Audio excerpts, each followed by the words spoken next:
Assalamualaikum warahmatullahi wabarakatuh. Kali ini kita akan membahas masalah model persediaan atau inventory. Pengawasan dan pengaturan persediaan merupakan masalah yang dihadapi oleh setiap organisasi. Itu bagaimana dia mengawasi persediaannya, dan dia mengatur persediaannya itu ya. Nah, ada dua hal, yaitu jika terlalu sedikit barang dalam persediaan, ini dapat mengakibatkan beberapa hal. Nah, ini satu misalnya saja, berkurangnya keuntungan karena kehilangan penjualan. Nah, di sini maksudnya adalah ketika seorang penjual datang pembeli, kemudian dia akan membeli satu barang, tapi ternyata di toko itu tidak ada barangnya, maka pembeli akan pindah ke penjual yang lain untuk mendapatkan apa yang dibutuhkannya. Maka ini terjadi kehilangan penjualan. Lebih parah lagi ketika yang kedua ini kehilangan pelanggan yang tidak puas karena permintaannya tidak terpenuhi. Ya, karena ada pelanggan dia mencari barang yang dibutuhkan tapi ternyata tidak ada, maka bisa terjadi dia akan tidak beli di situ lagi. Ya, bisa saja dia akan menjadi pelanggan penjual yang lain karena ternyata permintaannya sudah beberapa kali tidak terpenuhi, misalkan seperti itu. Maka dia akan kehilangan pelanggannya. Mungkin di tempat lain lebih murah, bisa saja awalnya sekedar mencari kebutuhannya, tapi ternyata di tempat yang itu lebih murah atau lebih ramah pelayanannya, maka dia bisa saja kehilangan pelanggannya. Bisa juga karena dia memproduksi, maka produksi bisa terhenti karena bahan bakunya sudah habis. Ini kalau terlalu sedikit barang yang ada di persediaan. Bisa juga karena biaya pesanannya menjadi tinggi karena dia berkali-kali melakukan pemesanan. Tetapi di sisi lain, jika barangnya terlalu banyak dalam persediaan, maka bisa berakibat antara lain, yaitu yang pertama, terlalu banyak uang yang dianggarkan untuk persediaan barang yang tidak perlu. Misalnya saja seperti ini, di showroom itu mobil harganya akan mahal, maka dia akan dipajang untuk beberapa mobil saja. Mobil yang lain dia hanya punya brosurnya atau informasinya, tapi barangnya sendiri tidak ada di tempatnya. Dia mungkin bisa saja dia akan pesan ke tempat lain itu ya. Jadi ada inden itu. Jadi dia menawarkan inden, mungkin harga lebih murah dan seterusnya, bisa terjadi. Yang kedua itu memakan tempat di gudangnya, ya, karena mobilnya dia banyak tersedia, maka tempatnya jadi membutuhkan tempat yang luas, gitu ya. Apalagi terutama di kota besar itu mahal lahannya itu ya. Bisa juga barangnya jadi rusak atau ketinggalan zaman. Kalau ada banyak barang di persediaan, maka bisa terjadi kerusakan barang atau ketinggalan zaman, sehingga Anda sering melihat mungkin banyak promo dia, bisa terjadi promo itu barangnya sudah ketinggalan zaman gitu ya, atau sedikit rusak gitu ya, sudah tidak bagus lagi sebenarnya. Selanjutnya, tujuan dari manajemen inventory adalah meminimumkan banyak atau meminimumkan dampak yang merugikan di antara dua keadaan di atas tadi, yaitu banyak inventory-nya atau banyak persediaan barangnya atau terlalu sedikit barang yang disediakan. Jadi kita akan tujuannya meminimalkan dampak yang terjadi di antara dua hal itu. Nah, bisa terjadi ini adalah meminimumkan investasi untuk inventory. Jadi dia meminimumkan. Bagaimana investasi inventory diminimumkan. Bisa juga memaksimalkan pelayanan kepada pelanggan. Jadi, tapi dia melihat dua hal itu ya. Jadi, bisa memaksimalkan pelayanan kepada pelanggan dan memastikan operasi organisasi efisien atau low cost. Bisa ini untuk beberapa tujuan ya, mungkin dari kombinasi dua hal di atas itu ya. ada sub tujuan yang lain, misalkan saja low unit cost-nya, gitu ya. Kemudian juga perputaran persediaan yang tinggi. Kemudian bisa konsistensi kualitas. Ini sub tujuan dari manajemen inventory atau persediaan. Dan juga berkaitan dengan hubungan dengan supplier terjalin dengan baik. Kemudian kontinuitas supply-nya. Oke. Nah, inventory sendiri dapat diartikan sebagai yang pertama adalah stock on hand pada waktu tertentu, atau dia adalah aset realnya sendiri. Jadi barangnya sendiri saat itu adalah inventory dalam arti stock on hand. Biasa juga merupakan daftarnya, jadi cuma daftar dari semua aset fisik milik dari organisasi. Jadi hanya daftarnya saja, gitu ya. Kemudian yang ketiga, menentukan. Ini adalah proses menentukan jumlah barang dalam persediaan. Dan yang keempat, nilai dari stok barang yang dimiliki oleh suatu organisasi pada waktu tertentu untuk catatan keuangan dan accounting. Jadi bisa stoknya sendiri real, bisa juga daftar barangnya, bisa juga proses menentukan barangnya, bisa juga nilai stoknya sendiri. Jenis inventory itu ada beberapa ya. Pertama adalah barang habis. Misalnya saja seperti ATK itu ya, itu barang habis.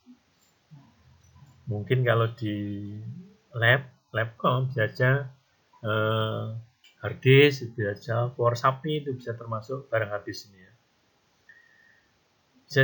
Yang kedua adalah raw material, bahan bakunya ini ya. Kemudian in progress goods berarti ini adalah barang setengah jadi.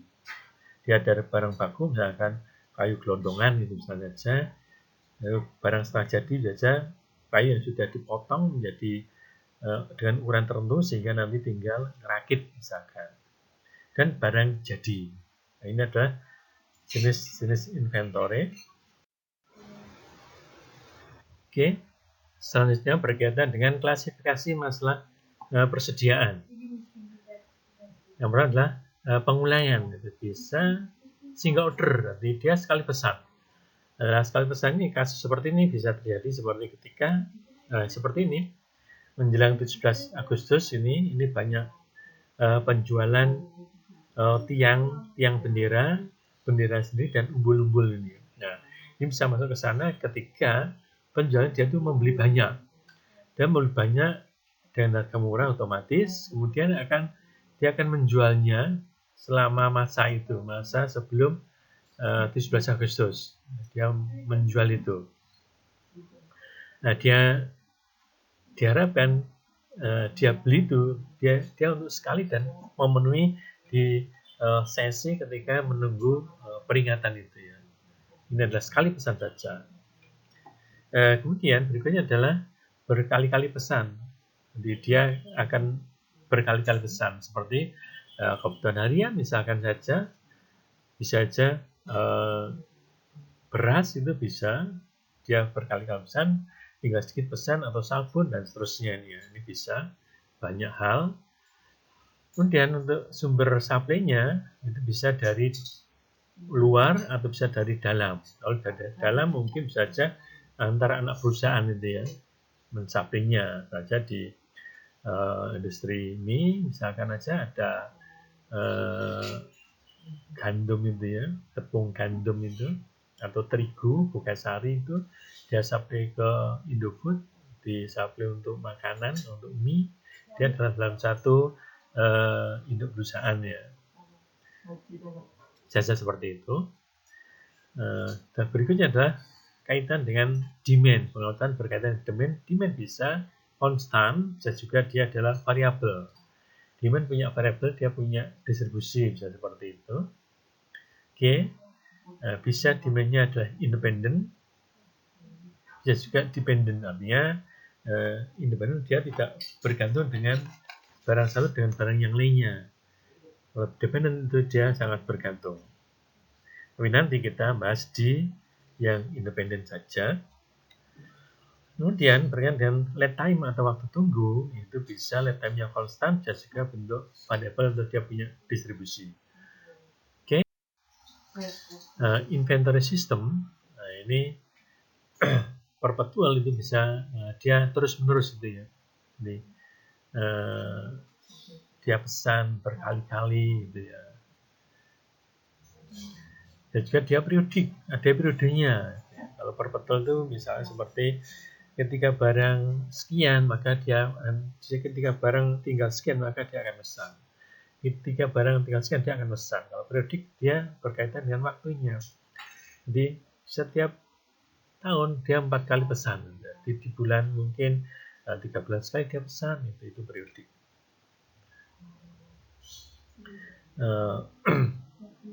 Dan juga di material requirement planning. Jadi ini perencanaan kebutuhan material. Jadi misalnya di bisa juga di restoran itu ya, dia akan memasak banyak makanan dengan beberapa resep yang akan dibuat, misalkan saja, maka dia membutuhkan banyak material di sana. Baik itu material yang besar seperti ayam, kemudian seperti gula, bisa juga yang kecil seperti merica, kemudian daun jeruk dan seterusnya. Dia kemudian semuanya itu dia di planning atau direncanakan, sehingga ini pekerjaan yang sangat besar ya untuk